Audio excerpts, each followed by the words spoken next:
In today's video, we're going to be taking that deep dive look at the new Smith & Wesson Bodyguard 2.0. We're closer to 2,000 rounds than 1,000 at this point, but we figured it's a good time to finally get into the finer things we learned on this firearm along the way. We will show some range montage bit. Hopefully I find a catchy tune I don't have to pay for this time. But other than the montage, this video is going to be a lot of talky and less bang bang giggity. Before we get too far into that, let's first break down the numbers on the firearm for those who decided to jump into the Bodyguard 2.0 series at today's video. The Smith & Wesson Bodyguard 2.0 is 4 inches high, 88/100ths of an inch wide, 5.5 inches long, and weighs in at an almost atom weight 9.8 ounces when unloaded.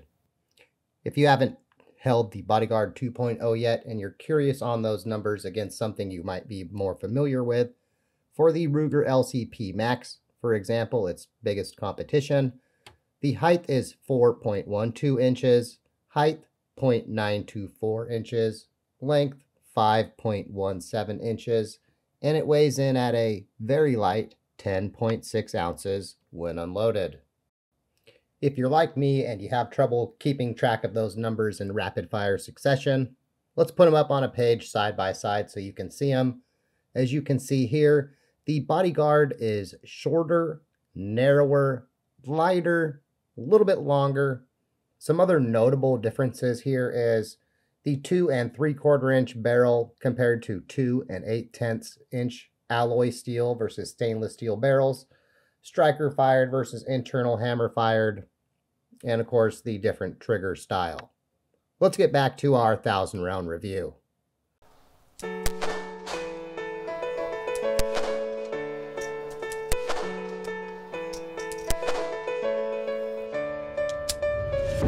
know the air I'm breathing, it's no good for my lungs. I do this every season, I hate when summer comes. I fall into a trap that I made by myself, oh, and I always do the wrong thing. I'm unstable and I'm unsteady, I've lost a million times already, and I'm so sorry, but I'm not able to slow down. I feel unable and so unworthy, my heart feels heavy, I've lost already, and I'm so sorry, but I'm not able to slow down now. And I'm so sorry, but I'm not able to slow down now. And I'm so sorry, but I'm not able to slow down now. I'm always self-destructive, I take a hit, I love it. Can you give me a second? I'm slow, got blurry vision, I fall into a trap that I made by myself, oh, and I always do the wrong thing. Let's start going. I'm unstable and I'm unsteady, I've lost a million times already. I'm so sorry, but I'm not able to slow down. I feel unable and so unworthy, my heart feels heavy, I've lost already, and I'm so sorry, but I'm Well, that's going to make it a little tough. Come on, you can do it! Oh, yeah. All right, let's hope the rest of those don't swing that well. I don't understand, I'm doing the best that I can right now. But it's that was me. never enough. I'm not even ready to slow down. Just slow down! Uh-oh. And I'm so sorry, but I'm not able to slow down now. And I'm so sorry, but I'm not able to slow down now. Bingo.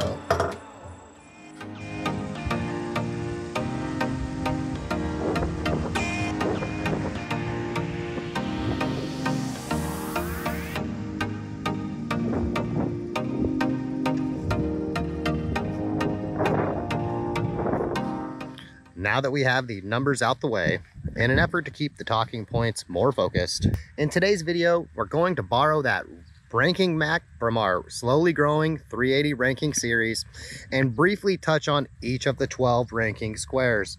Starting with accuracy. No, we haven't successfully put a hit on the 100 yarn gone yet, but it's not for lack of trying or because the Bodyguard 2.0 is inaccurate. As a true pocket 380 pistol, the Bodyguard 2.0 is the current king of the block. Many points we'll come back to later in this video on this list combine to enable the Bodyguard 2.0 to be shot accurately at the expected ranges for most people. Easy to hold size and weight, the same every shot flat face trigger, low recoil for a pocket 380, and the low bore axis combine to make for a pocket pistol that is easy to shoot, point, and hit targets with, easily out to and past 25 yards. At those 15, 25, and longer range targets, the Bodyguard 2.0 will be slightly easier to shoot compared to other true pocket 380s. But let's keep it real here. The Bodyguard 2.0 alone isn't going to take you from Star Wars Stormtrooper level to John Shaft levels of accuracy on its own, but it does help bridge the gap between the two, making for an easier transition to happen. Moving on to reliability now. We've shot at least 9 different types of ammo through the Bodyguard so far. Blazer aluminum 95 grain full metal jacket, Winchester target and practice 95 grain full metal jacket, Remington UMC 95 grain full metal jacket, PMC bronze 90 grain full metal jacket, Aguila 95 grain full metal jacket, Browning performance target 95 grain full metal jacket, Hornady critical defense 90 grain FTX, Federal Punch 85 grain jacketed hollow point, SIG 365 90 grain V-Crown jacketed hollow point. We didn't have a single failure until a little over 1,100 rounds through the firearm, seen here.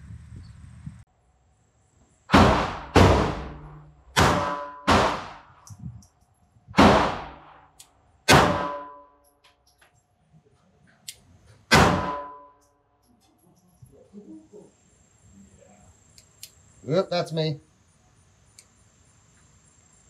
Oh, a failure.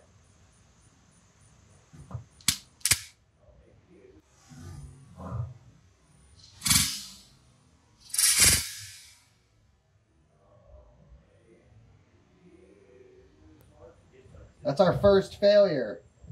That's why I was not expecting it. Winchester target and practice and Blazer aluminum are the 2 ammos we have by far the most rounds through the firearm using, both in the 400 to 500 round range. When you're shooting the cheapest range ammo possible, the occasional failure happens. One in going in, I don't know, 1,500 rounds, where we didn't clean the firearm until getting images for today's video, and we're calling the Bodyguard 2.0 extremely reliable.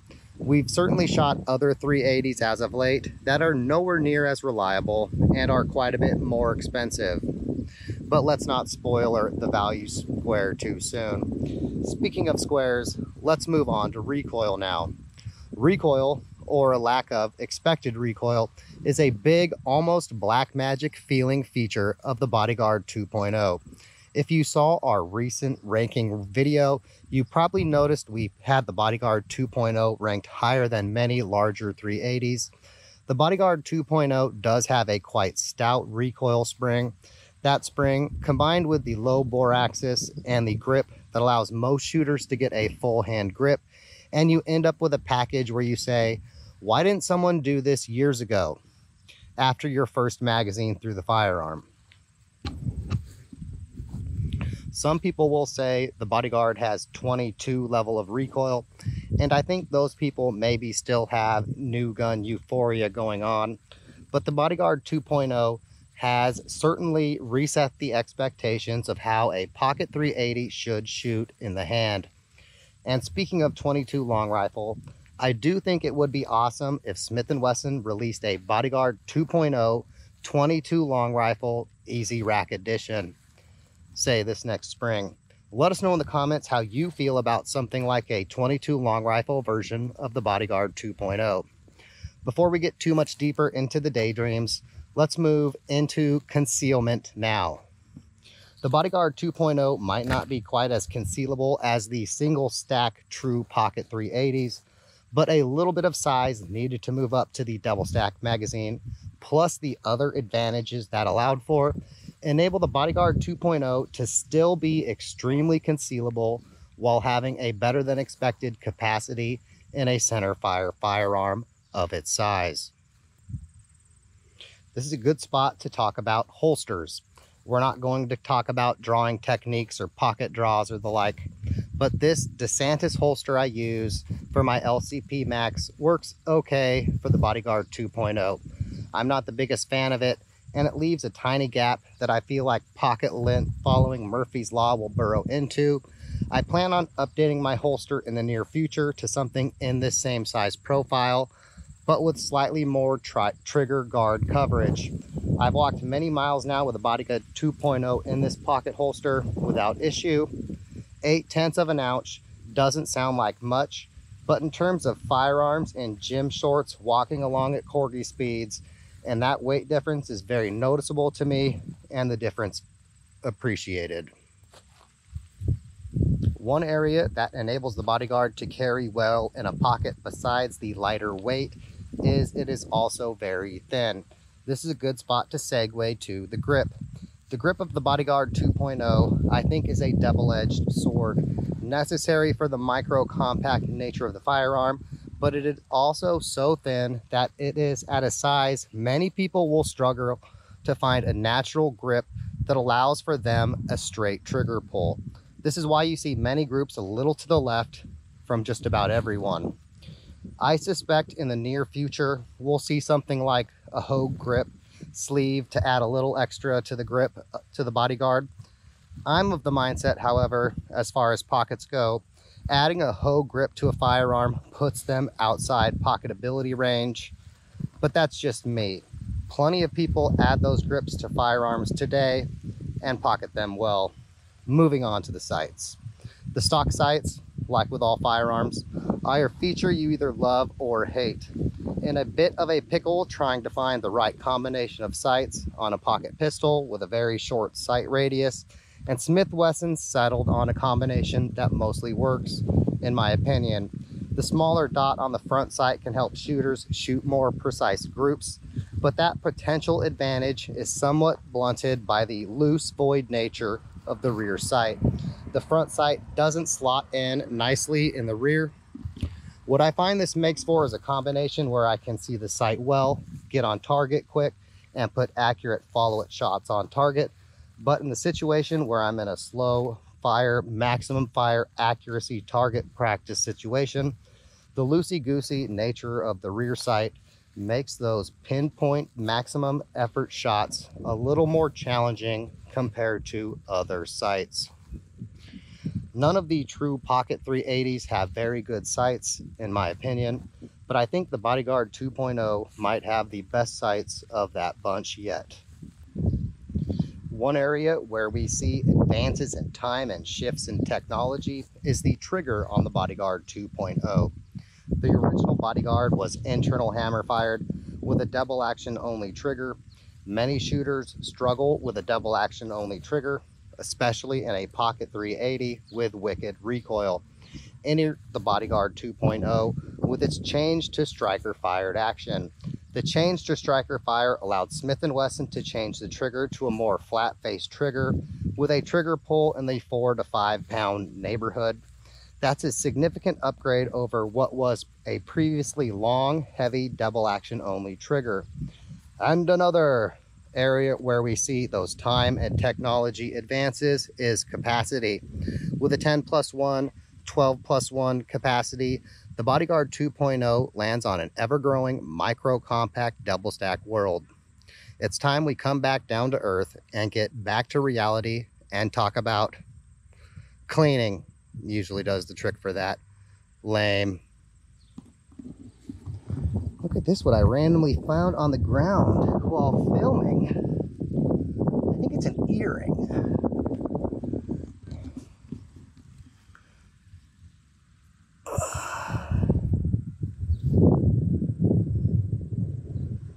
Definitely an earring.